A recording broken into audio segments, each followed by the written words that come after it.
Hey, we're here at Tri-Tool Technologies. We're going to do a video for you showing how to put the attachments on to go for elliptical manway machine from your normal 14 by 16 to get to 16 by 20. You'll need to remove the standard arms that are for the smaller manway machine. The upgrade kit's going to come with the longer arms.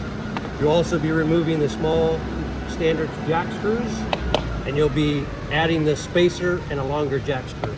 The next thing you'll need to be able to do is, when the machine doesn't have the standard tool holder on it, we're going to want to add the outside tool holder and bolt it right on here, so you'll have enough axial stroke to get to feed all the way across that big window. When we have the standard wheel on for tracking the ID of the elliptical manway, we can remove it, put on a longer arm to reach out to that larger size, or we'll have a template that can bolt on to these 4 bolts, and there's a metal template that this wheel can ride on, and it'll follow that instead of the actual manway itself.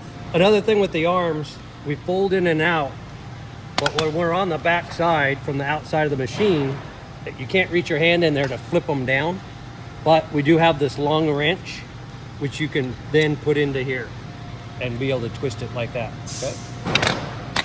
The valve handle for the air, this machine can be ran from the outside of the hole, or if you could get clearance for confined space, you can run the machine from the inside also. When you're installing your tool bit, you want to do it prior to putting the machine in the hole. The other thing is a lot easier is if you only use the set screw in the front to hold the tool bit and not use these 2 that are on the side, because once you do, and this is up against the side of your manway, it's very difficult to get the wrench in here to loosen it in case you have to change out your tool bit due to the dullness of it. Because if you cut like a 30 thousandths cut or heavier, you won't make it across the whole surface without having to replace a tool bit. So it's very important to just use that one and take smaller steps like 10 or 20 thou passes. Okay, now we got our machine, elliptical manway machine here at Tri-Tool Technologies in the hole. This is our mock-up piece, so we'll be able to swivel it around to show you all the different angles of stuff. Obviously, if you're in the job, you have it in the hole, you're having to reach through to do all these operations. So a couple key points we want to talk about is we have our squaring arms. When the machine goes out to a project, services department or rental, the squaring arms are already set off of a cut, so we know that it's square with the machine. The other way you could do it is you could measure from the housing of the machine to the end of the set screw 1 inch, which is referenced in the manual.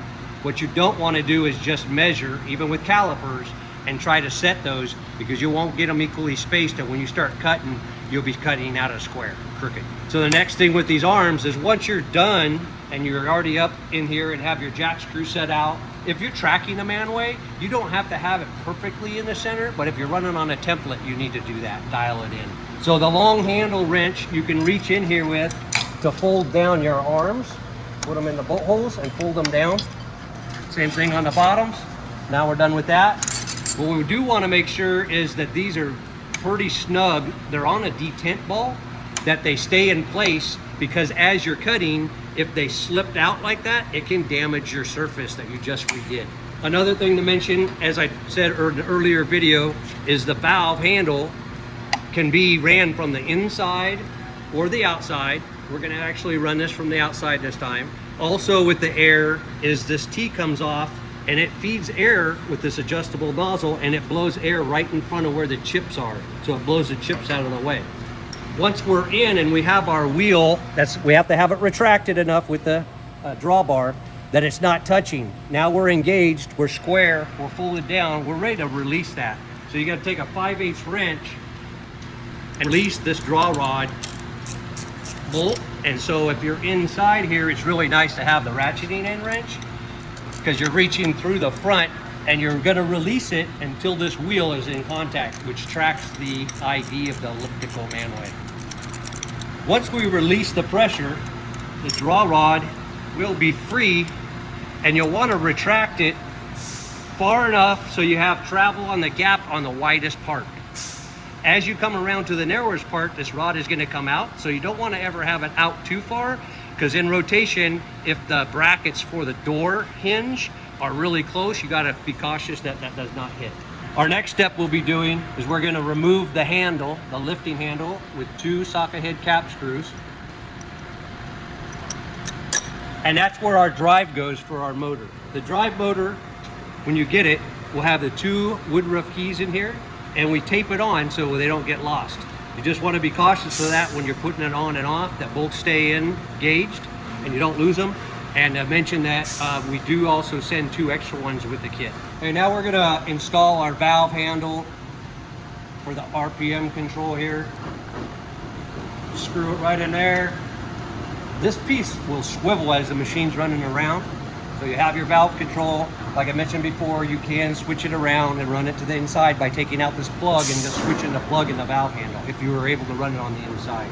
We always want to make sure when we're braking a plane, you're following the safety guidelines of where you're working. For your hand, your head, make sure your holes got sniffed for safety, for clean air.